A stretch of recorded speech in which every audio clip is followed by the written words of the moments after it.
Hello student, मैं संजय चौहान, भूगोल का अध्यापक। आज हम बच्चों क्लास 11 का एक महत्वपूर्ण टॉपिक भूगोल एक विषय के रूप में अध्ययन कर रहे हैं, जिसका पार्ट नंबर 7 है। बच्चों, भूगोल एक विषय के रूप में जब हमने अध्ययन किया था, उसके अंदर हमने सर्वप्रथम भूगोल क्या है, भूगोल शब्द का नामकरण किसने किया, भूगोल शब्द का नामकरण कब हुआ, इन सब के बारे में पढ़ा। फिर हमने भूगोल का संबंध अन्य विषय से कैसे है उसके बारे में देखा। जैसे हमने बच्चों भूगोल का सामाजिक विज्ञान से क्या संबंध है, भूगोल का प्राकृतिक विज्ञान से क्या संबंध है, उनकी विशेषताओं को पढ़ा, उसके विशेषता को हमने जाना। और बच्चों उससे जो महत्वपूर्ण बिंदु थे उनके बारे में हमने विश्लेषण के साथ उसका अध्ययन किया। आज हम बच्चों भूगोल की जो शाखाएं हैं उसका विश्लेषण के साथ अध्ययन करेंगे, जिसमें हमने 2 शाखाएं थी, जिसमें एक थी भौतिक भूगोल और दूसरी थी मानव भूगोल। इन सभी शाखाओं की जो उप शाखाएं उनका हमने विश्लेषण के साथ अध्ययन किया है और हमने बताया है कि प्रत्येक शाखाओं में क्या क्या पाया जाता है, किस तरह उसका अध्ययन किया जाता है। तो आज हम थोड़ा बहुत भौतिक भूगोल से संबंधित कुछ बिंदु हैं उसका वापस थोड़ा सा अध्ययन करते हुए आगे की ओर बढ़ते हैं। अब हम भौतिक भूगोल की जो पहली शाखा है, कौन सी? जलवायु विज्ञान। इसमें हमने बच्चों जलवायु को प्रभावित करने वाले कारक, जलवायु की परिभाषा, मौसम क्या है उसके बारे में, और जलवायु के साथ साथ जलवायु किस तरह प्रभावित होती है उसके बारे में हमने विश्लेषण के साथ अध्ययन किया था। हमने देखा था जलवायु की जो परिभाषा थी, तो किसी भी क्षेत्र में लंबे समय तक वायुमंडलीय दशाओं में होने वाला परिवर्तन क्या कहलाता था? जलवायु। जल विज्ञान में हमने जल के बारे में अध्ययन किया कि जल के अंदर कौन से तत्व पाए जाते हैं, समुद्र, झीलें, नदियां, सागर, इसमें पाए जाने वाले वनस्पति, इसमें पाए जाने वाले जीव और इनके अंदर पाए जाने वाले जो खनिज तत्व है उसके बारे में पढ़ा।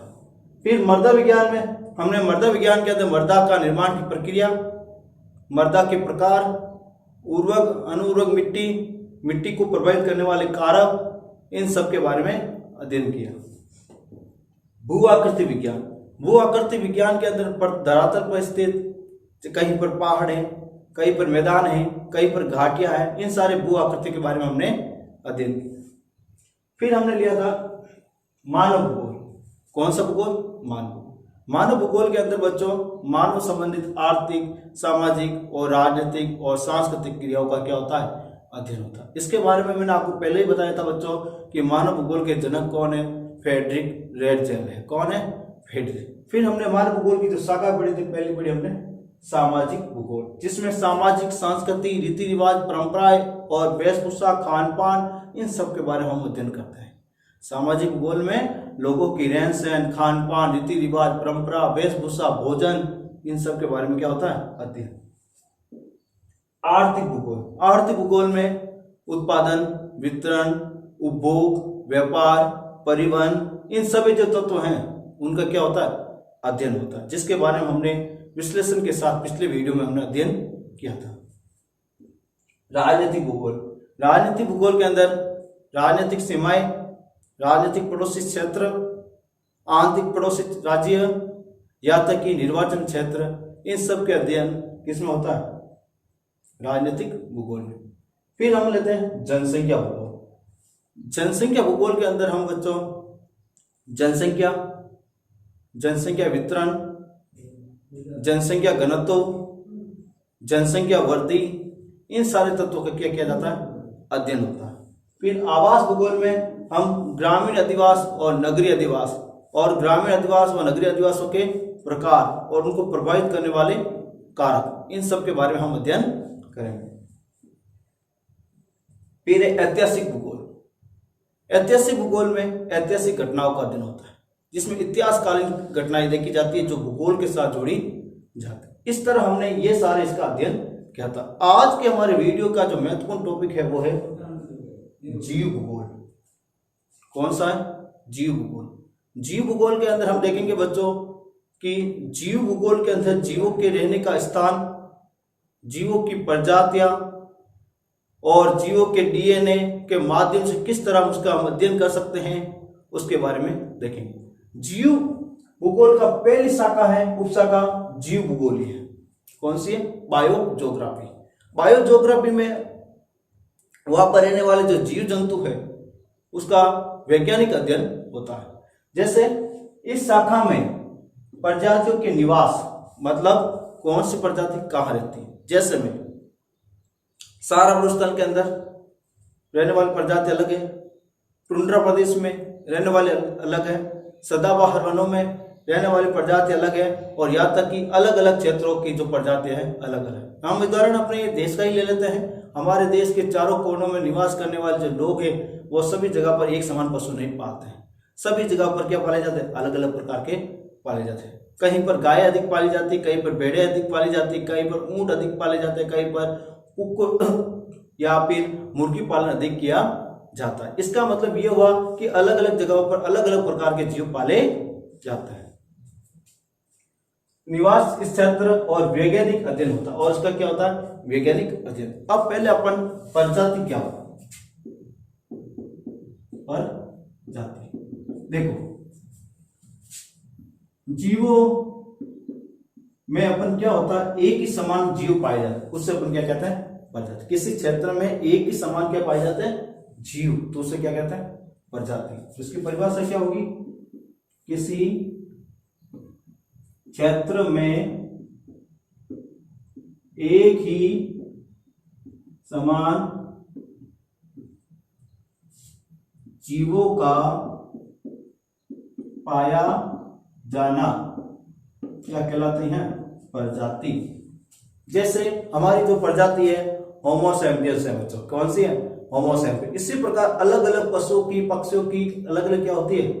प्रजाति है। उसके बारे में हम क्या करते हैं? जीव भूगोल में अध्ययन करते हैं। एक बार प्रजाति की वापस परिभाषा देखते हैं। किसी क्षेत्र में एक ही समान जीवों का पाया जाना क्या कहलाता है?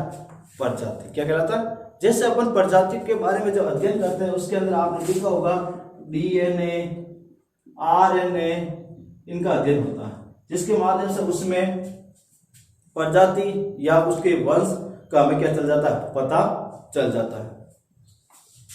अब दूसरा टॉपिक वनस्पति भूगोल। अब वनस्पति के अंदर वनस्पति का अध्ययन होगा।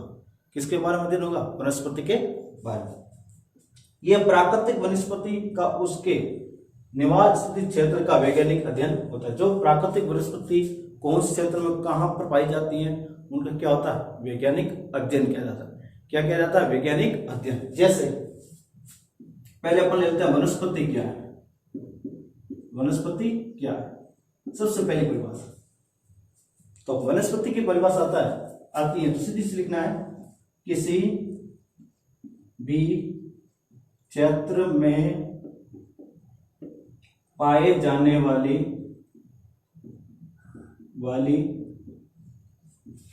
विभिन्न प्रकार की घास, पौधे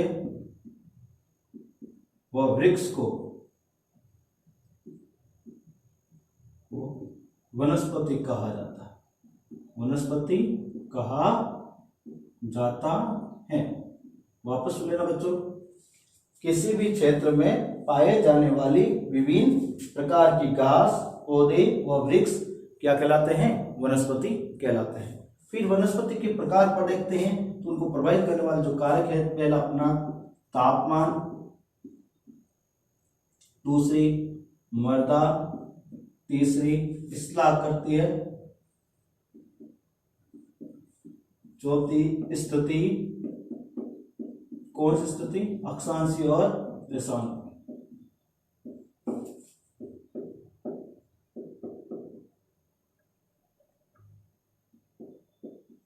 अक्षांशीय और देशांतर, ये सारे जो कारक होते हैं वो किसको प्रभावित करते हैं बच्चों? वनस्पति को प्रभावित करते हैं। इन्हीं कारकों के कारण अलग अलग जगहों पर अलग अलग प्रकार की वनस्पति पाई जाती है। आप अपन भारत के अंदर देखते हैं तो अलग अलग प्रकार के वन देखने को मिलते हैं। जैसे भारत के अंदर प्राकृतिक वनस्पति के अनुसार जो अलग अलग प्रकार के जो वन है उसके बारे में देखते हैं। सबसे पहले हम देखते हैं सदाबहार वन, सदाबहार वन। इसके अंदर क्या होता है कि इनके पेड़ों की जो पत्तियां पूरे वर्ष खिली रहती है, पेड़ों की लंबाई 60 मीटर से अधिक होती है और ये अधिकतर जो 200 सेंटीमीटर जो से ज्यादा जो बारिश होती है उन क्षेत्रों में देखने को मिलती है। किन क्षेत्रों में? ज्यादा 2 सेंटीमीटर बारिश। ये हमारे भूमध्य सागर या भूमध्य रेखा के क्षेत्र में देखते हैं तो लगभग इसी प्रकार के वन ज्यादा मिलते हैं। और भारत के अंदर भी देखते हैं, जैसे पूर्वोत्तर राज्य, अंडमान निकोबार द्वीप समूह, केरल, इन क्षेत्रों में इस प्रकार के वन देखने को मिलते हैं। फिर दूसरा पर्णपाती वन। देखो, पर्ण का मतलब होता है पत्तियां और पाती का मतलब होता है गिरना। जिन वनों की पत्तियां मौसम के अनुसार गिर जाती है उस वन को क्या कहते हैं? पर्णपाती वन। याद रखना बच्चों, नोट दिमाग में, भारत के अंदर सबसे ज्यादा जो वन है ये पर्णपाती वन है भारत में।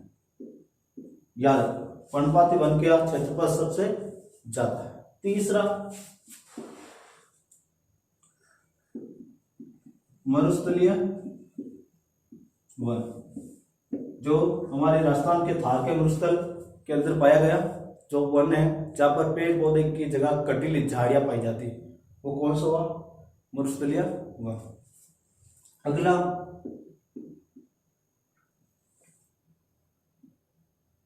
पर्वतीय वन। कौन सा है?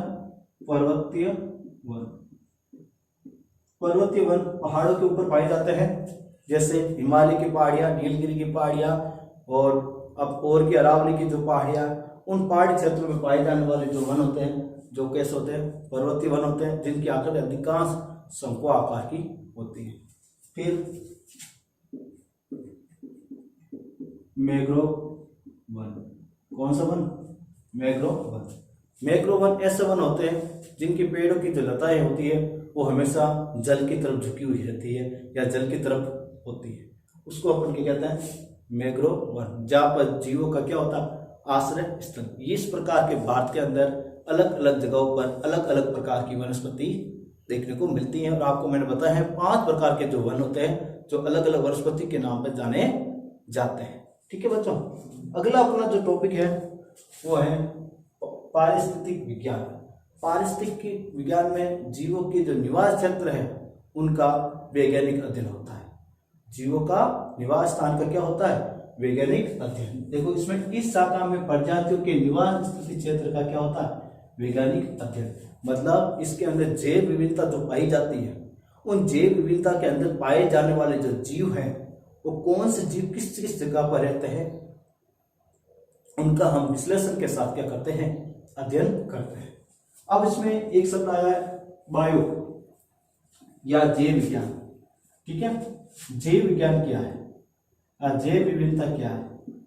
ठीक है, अब जैव विभिन्नता के बारे में अपन जब पढ़ते हैं बच्चों, तो सबसे पहले होती है जैव का तो होता है जीवों, और विभिन्नता का मतलब होता है अंतर। सीधी सा परिभाषा बन जाती है। जैव का मतलब होता है जीव और विभिन्नता का मतलब होता है अंतर। जीवों के अंदर पाए जाने वाले विभिन्नता ही क्या कहलाती है? जैव विभिन्नता। परिभाषा लिख देते हैं यहाँ पर, जीवों के अंदर पाई जाने वाली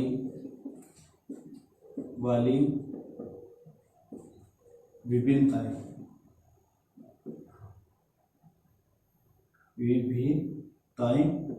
क्या कहलाती है?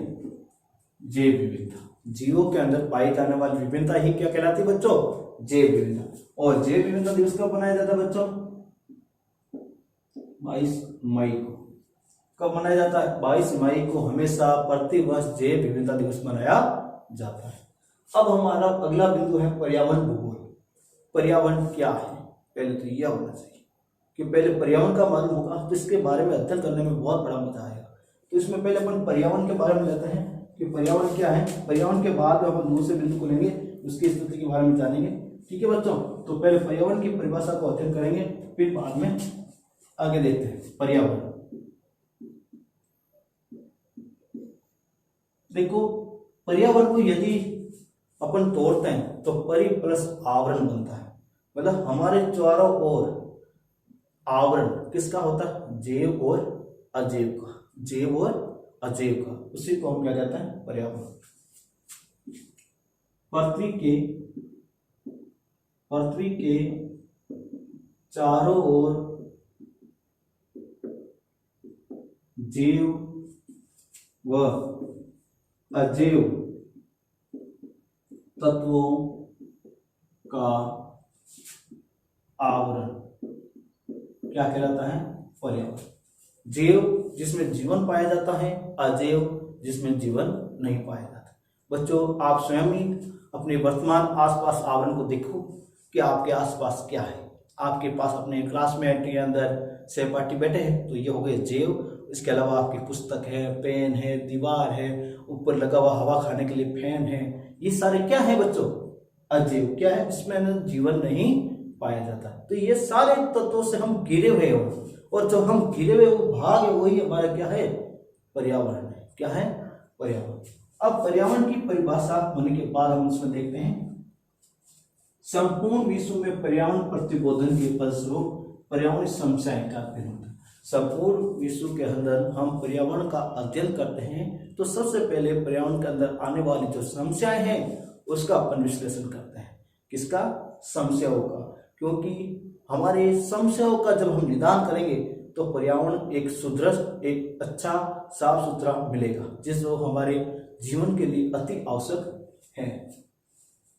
जैसे भूमिहास। भूमिहास का मतलब होता है भूमि की गुणवत्ता का हास होना या कमी हो। भूमिहास सीधा सा याद रखना, भूमि की गुणवत्ता में कमी आना। क्या कहलाता है, भूमिहास। देखो, लगातार प्रतिक्रिया करने से या पर अपरदन प्रक्रिया हो जाने से या बहुत सारी ऐसी अनवांछित क्रिया हो जाने से भूमि की गुणवत्ता धीरे धीरे कम होती है। उसी क्रिया को हम क्या कहते हैं, भूमिहास। फिर है प्रदूषण। प्रदूषण की बात आती है बच्चों तो सीधे से याद रखना कि पहले प्रदूषण क्या होता है, परिभाषा याद। तो प्रदूषण की जो परिभाषा है वो बहुत ही सिंपल है बच्चों, कोई ज्यादा रखने की जरूरत नहीं। किसके बारे में पढ़ रहे हैं, पर्यावरण। तो ये प्रदूषण क्या होते हैं, अवांछित तत्व। तो पर्यावरण के अंदर अवांछित तत्वों का मिश्रण ही क्या कहलाता है, पर्यावरण प्रदूषण या प्रदूषण। पर्यावरण के अंदर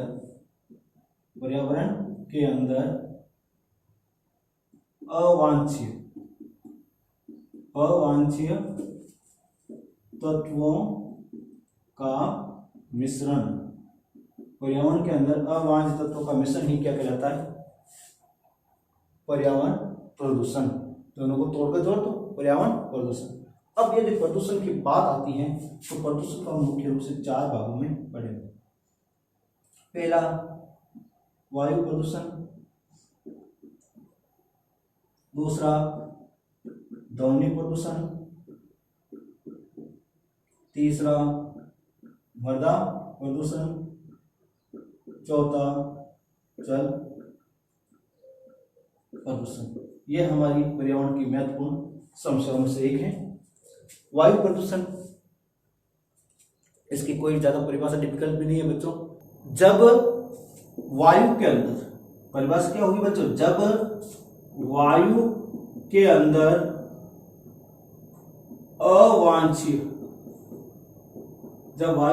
अवांछनीय तत्वों का मिश्रण हो जाता है। जब वायु के अंदर अवांछित तत्वों का मिश्रण हो जाता है तो उसे कहते हैं वायु प्रदूषण। क्या कहते हैं, वायु प्रदूषण। ध्वनि प्रदूषण की बात आती है तो आपको पता ही है बच्चों, जब हमारे कानों के अंदर जब आवाज हमारे सुनने की क्षमता से अधिक होती है, वो हमारे पसंद नहीं आती है, वही हमारी क्या होती है, ध्वनि प्रदूषण। ध्वनि प्रदूषण की परिभाषा लिखते हैं, जब ध्वनि हमारे कानों को अप्रिय लगे उसे हम क्या कहते हैं, ध्वनि प्रदूषण। आपने देखा होगा ध्वनि प्रदूषण से लोगों में आजकल चिड़चिड़ापन, बहरापन और सिर दर्द जैसे बहुत सारी क्या होने लगी, बीमारी होने लगी, जिससे लोग टेंशन हो रही है, टेंशन के कारण विभिन्न प्रकार की अनवांछित क्रियाएं करने लग रहे हैं।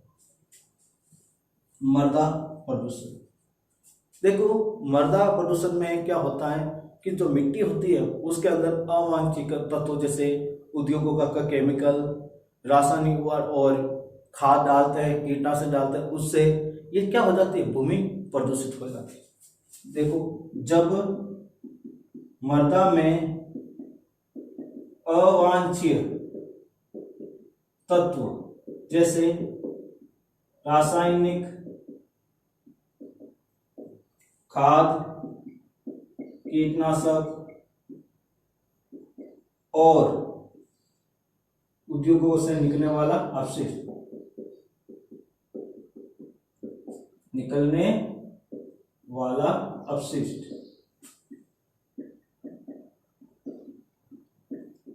ठीक है, अवांछित तत्वों का मिश्रण क्या कहलाता है, मृदा प्रदूषण। जब मिट्टी के अंदर जब ये सारे अवांछित तत्व मिल जाते हैं तो मिट्टी अपनी गुणवत्ता खो देती है, और गुणवत्ता खोते ही वो क्या हो जाती, प्रदूषित हो जाती। अगला है जल प्रदूषण।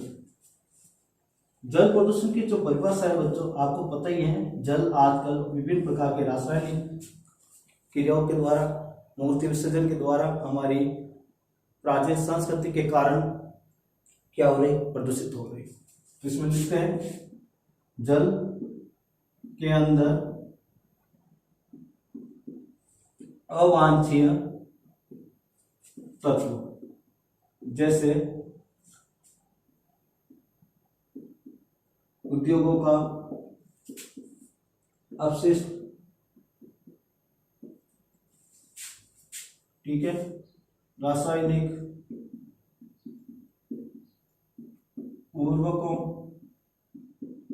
कीटनाशकों, पूजा पाठ क्रिया द्वारा, ठीक है, ये सारी अवांछित तत्वों का मिश्रण क्या कहलाता है बच्चों, जल प्रदूषण। वापस देख लेना, वायु पर जब वायु के अंदर अवांछित तत्वों का मिश्रण हो जाता है तो उसे वायु प्रदूषण कहते हैं। ध्वनि प्रदूषण, जब ध्वनि हमारे कानों को अपीजे लगे तो उसे ध्वनि प्रदूषण कहते हैं। जल प्रदूषण, जब मृदा प्रदूषण, जब मृदा में अवांछित तत्व जैसे रासायनिक खाद, कीटनाशक, उद्योगों से निकलने वाला अपशिष्ट मिल जाता है तो उसे क्या कहते हैं, मृदा प्रदूषण। जल प्रदूषण, जल के अंदर अवांछित तत्व, उद्योगों का अपशिष्ट, रासायनिक उर्वरक, कीटनाशकों का प्रयोग, पूजा पाठ की क्रिया, इन सब के कारण जल क्या हो जाता है, प्रदूषित, उसे जल प्रदूषण कहते हैं। ठीक है बच्चों, अगला संरक्षण की चिंता। देखो आए दिन पर्यावरण के अंदर विभिन्न प्रकार की समस्या उत्पन्न हो रही, तो उन समस्याओं को रोका कैसे जा सके, ऐसा कौन सा तरीका अपनाएं जिससे हम इन समस्याओं से बच सकते हैं, उनके प्रति जो उपाय हैं वो सोचे जाते हैं, आदि का अनुभव किया जाता है। और इस पर्यावरण भूगोल में इन सब का क्या होता है, अध्ययन होता है। एक बार फिर से देखते हैं, संपूर्ण विश्व में पर्यावरण प्रतिबोधन के फलस्वरूप पर्यावरण समस्या, भूमिह्रास, प्रदूषण, संरक्षण की चिंता आदि का अनुभव होता है। अब हम लेते हैं भूगोल की जो शाखा है उसके दूसरी शाखा, वो है प्रादेशिक उपागम। पहले थी भौतिक भूगोल, मानव भूगोल और जीव भूगोल, और उसके बाद में आ गई कौन सी, प्रादेशिक उपागम। प्रादेशिक उपागम में बच्चों हम किसी भी देश, विश्व या क्षेत्र के अलग अलग जो प्रदेश है उसका हम विश्लेषण के साथ क्या करेंगे, अध्ययन करेंगे, और उसके बारे में क्या समस्या है, उन समस्याओं को कैसे निपटारा किया जा सकता है, उनके विकास के लिए कौन सी रणनीति बनाई जा सकती है और उसका विकास हम कैसे कर सकते हैं, ये सब इसी प्रादेशिक उपागम के आधार पर ही किया जाता है। तो अब हम प्रादेशिक उपागम टॉपिक के अंदर देखते हैं वर्त, पहला पॉइंट, वर्त, मध्यम, लघु स्तरीय, प्रादेशिक या क्षेत्रीय अध्ययन। देखो हम प्रादेशिक उपागम करते हैं तो सबसे पहले अपन बड़े क्षेत्र का देखो, उससे बाद उसका छोटा करो, उसका छोटा करो, फिर किसी एक क्षेत्र का लो और फिर उसके सारे विकास की पहलू का अध्ययन करो। जैसे अपन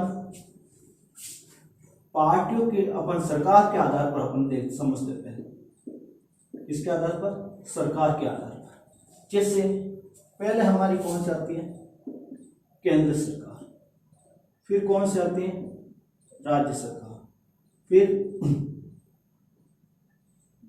पंचायत या नगर पालिका अपन ले लेते हैं, नगर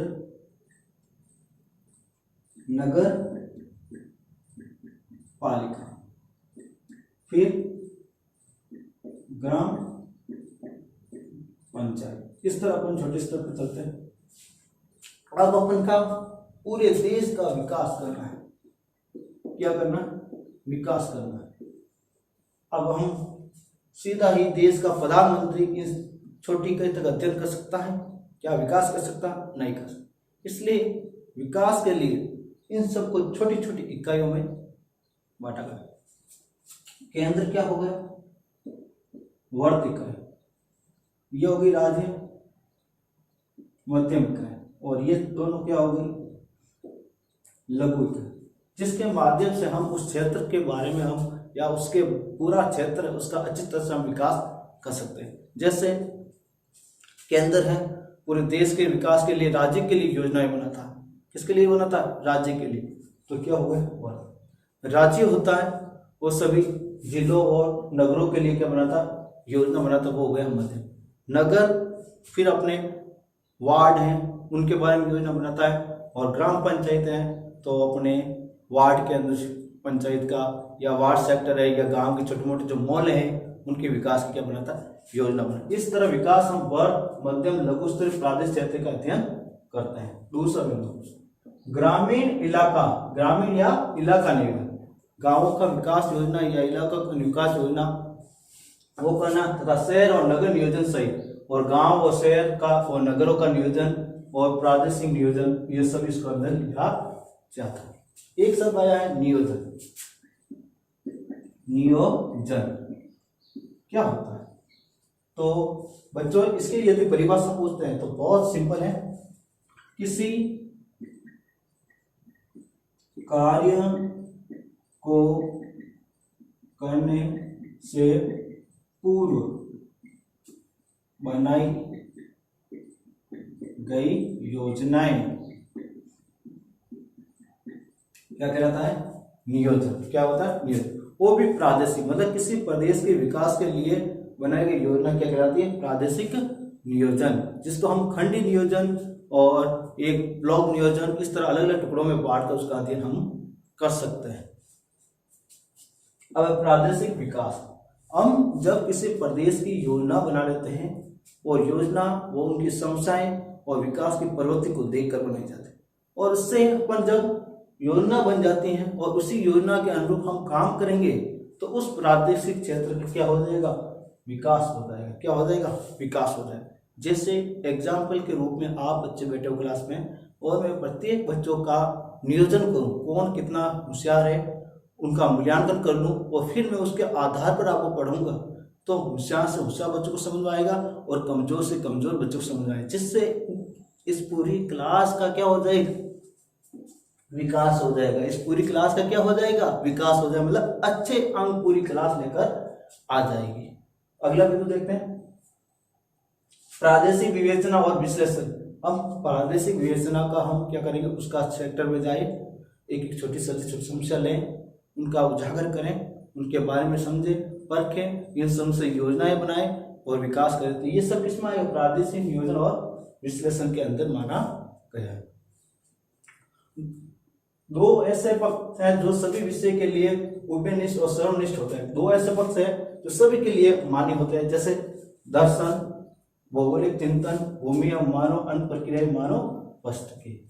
इस तरह बच्चों आपने और हमने इस टॉपिक के माध्यम से जीव भूगोल और प्रादेशिक उपागम जो शाखाएं थी उसके बारे में अध्ययन किया, और इस पार्ट के अंदर हमने भूगोल के विषय के बारे में जाना, उनकी शाखाओं के बारे में जाना, उसका संबंध कैसे, किस विषय से कैसा पाया गया उसके बारे में जाना। ये सब इस टॉपिक के अंदर हमने पढ़ा है। हमारा जो अगला जो टॉपिक होगा वो इसी भूगोल की शाखाओं से संबंधित और इसके जो महत्वपूर्ण जो लाभ हैं या भूगोल के अध्ययन से हमें क्या फायदा हो सकता है, उन सब के बारे में अध्ययन करेंगे। Thank you.